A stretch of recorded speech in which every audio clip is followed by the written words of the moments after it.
Baik, bismillahirrahmanirrahim. Assalamualaikum warahmatullahi wabarakatuh. Perkenalkan nama saya Safira Hamba Maharani dan saya 1412420011. Sini saya akan membahas atau memaparkan materi mengenai sinar ultraviolet serta peranannya dalam kehidupan bumi. Ada beberapa cakupan materi yang nanti akan saya bahas ya. Yang pertama yaitu mengenai tentang sinar ultraviolet. Nanti akan membahas mengenai definisi dan jenis-jenis dari sinar ultraviolet. Kemudian yang kedua, faktor yang memenuhi sinar ultraviolet secara umum dan faktor yang mempengaruhi sinar ultraviolet untuk mencapai ke bumi. Kemudian yang ketiga, peran sinar ultraviolet dalam kehidupan di bumi. Yang keempat, bahaya sinar ultraviolet. Dan yang kelima, mengatasi bahaya sinar ultraviolet. Oke, poin yang pertama itu tentang sinar ultraviolet. Jadi, apa sih definisi dari sinar ultraviolet ini? Sinar ultraviolet adalah radiasi gelombang elektromagnetik yang berasal dari matahari. Sinar ini tidak bisa dilihat oleh mata, namun ada beberapa hewan seperti lebah, burung, dan kupu-kupu yang bisa melihat sinar ultraviolet secara jelas. Ya, tidak semua sinar ultraviolet yang berasal dari matahari bisa mencapai ke permukaan bumi, karena lapisan ozon ini sudah berhasil mencegah sinar ultraviolet. Jadi beberapa saja sinar ultraviolet yang akan sampai ke bumi, yang sisanya terperangkap di lapisan ozon. Gitu. Kemudian sinar ultraviolet ini merupakan bagian gelombang elektromagnetik dari energi radiasi matahari pada pita 100 sampai 400 nanometer. Radiasi matahari yang menjangkau permukaan bumi sendiri berada pada sekitar panjang gelombang 100 nanometer sampai dengan 1 meter. Nah, selanjutnya ada beberapa jenis sinar ultraviolet. Yang pertama sinar UVA atau black. Sinar UV ini memiliki panjang gelombang kisaran antara 315 sampai 400 nanometer. Dan sinar UVA ini juga memiliki panjang gelombang yang paling panjang di antara sinar UV yang lainnya. Sinar UVA memiliki radiasi yang sangat kuat dari sinar matahari pada mencapai permukaan bumi. Sinar UVA ini juga merupakan penyumbang paling utama untuk gangguan kerusakan kulit dan kerutan. Karena sinar UVA dapat merusak sel-sel kulit dalam lapisan epidermis, ya. Dan yang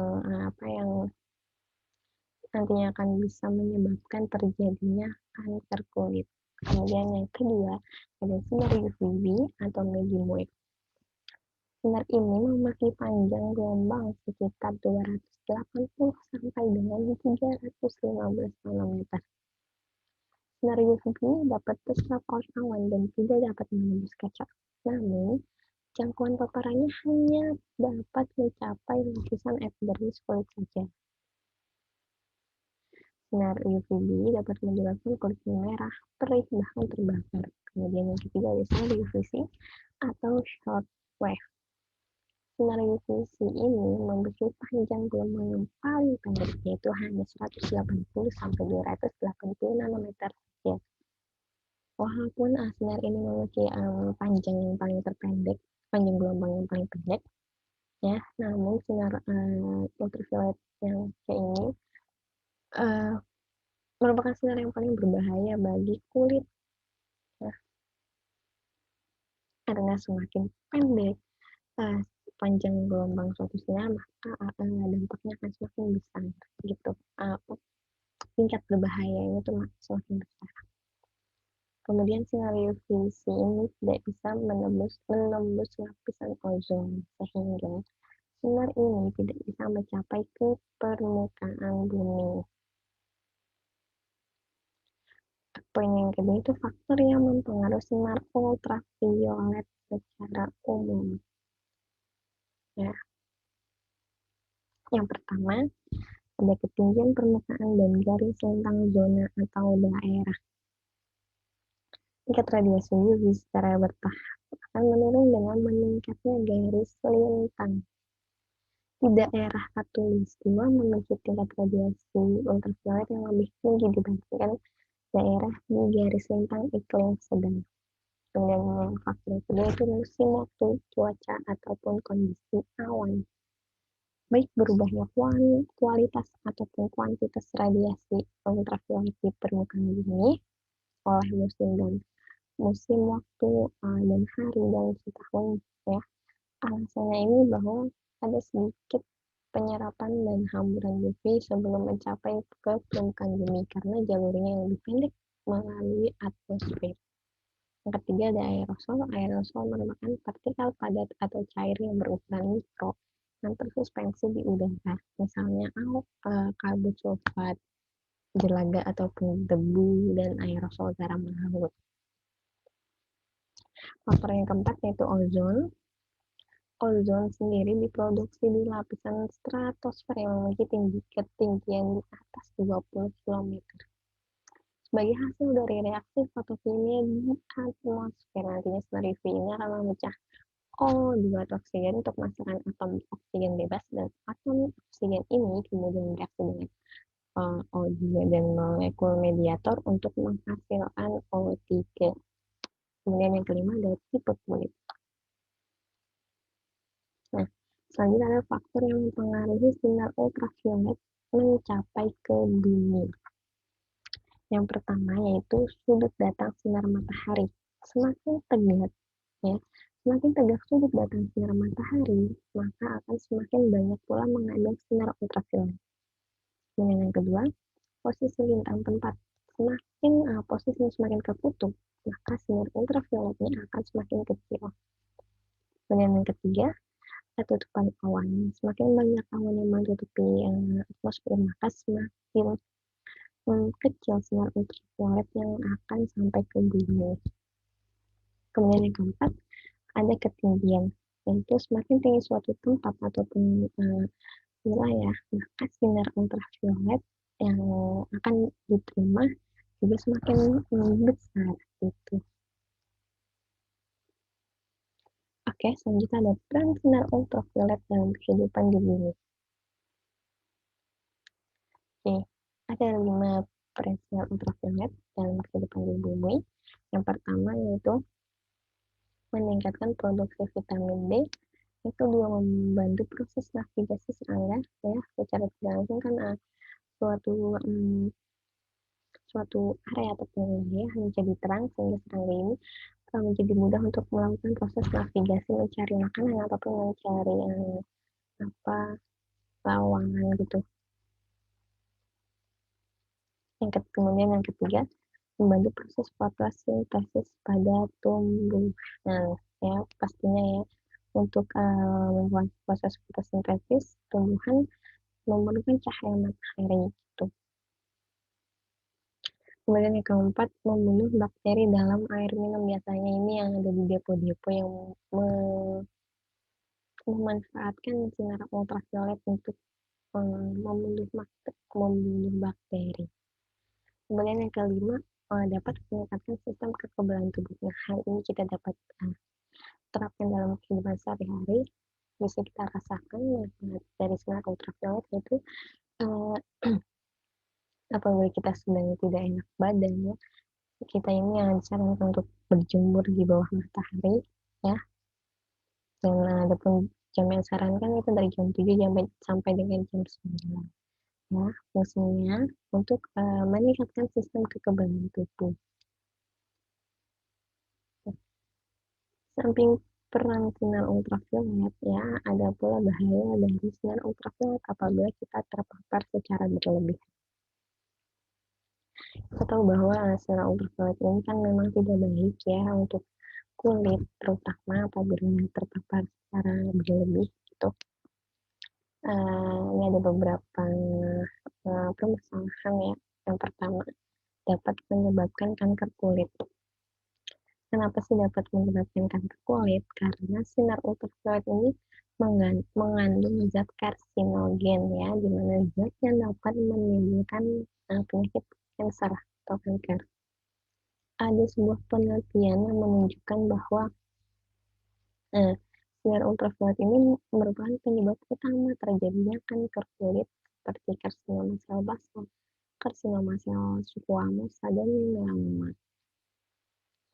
Biasanya kanker kulit ini ditandai dengan munculnya bintik coklat pada kulit ya. Maka dari itu alangkah baiknya kita mencegah dengan menggunakan sunblock setiap kali beraktivitas di luar ruangan, dan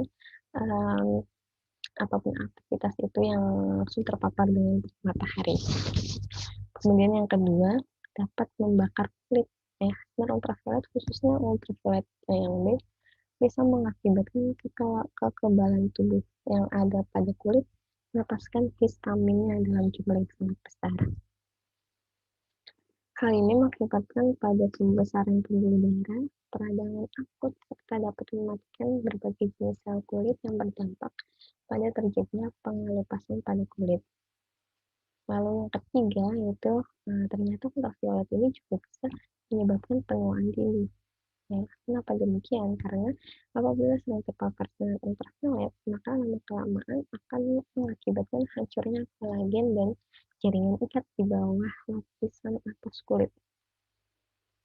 Hal ini yang menyebabkan kulit kita menjadi keriput, kemudian berwarna kecoklatan, muncul bintik-bintik, serta hilangnya elastisitas kulit. Yang keempat, mengubahnya warna rambut. Ya, apabila kita berdiam diri di bawah sinar matahari siang ya, khususnya tanpa pelindung kepala, dapat menyebabkan rambut menjadi rusak ya. Selain itu rambut juga bisa menjadi kusam dan kasar ya. Nah, sinar ultraviolet pada sinar matahari siang ini juga dapat menyebabkan pigmen warna rambut berubah warna menjadi merah. Nah, selanjutnya ada beberapa tips untuk mencegah tips untuk mencegah sekaligus mengatasi bahaya sinar ultraviolet. Yang pertama itu berjemur sebelum jam 10 pagi agar terhindar dari bahaya sinar ultraviolet. Nah, adapun waktu yang disarankan untuk berjemur yaitu kisaran jam 7 sampai dengan jam 9 pagi, karena itu masih baik sinar ultravioletnya untuk tubuh ya. Apabila sudah di atas jam 10, maka sinar ultraviolet sudah menjadi jahat ya, bisa menyebabkan kanker kulit. Kemudian yang kedua, menggunakan tabir surya atau sunscreen atau body lotion ya, untuk melindungi kulit dari sinar ultraviolet yang sangat penting sekali, terkhususnya untuk seseorang yang memiliki kegiatan aktivitas ataupun bekerja di outdoor di outdoor yang langsung terpapar oleh teriknya matahari. Sangat penting menggunakan tabir surya atau sunscreen ya, agar kulit kita ini setidaknya terlindungi dari paparan sinar ultraviolet. Kemudian yang ketiga, mengenakan pakaian yang tertutup. Kita bisa menggunakan baju yang lengan panjang, kemudian celana panjang, lalu menggunakan topi dengan payung gitu, agar bisa melindungi anggota tubuh kita dari paparan sinar ultraviolet secara berlebih. Dan yang keempat, menggunakan kacamata hitam.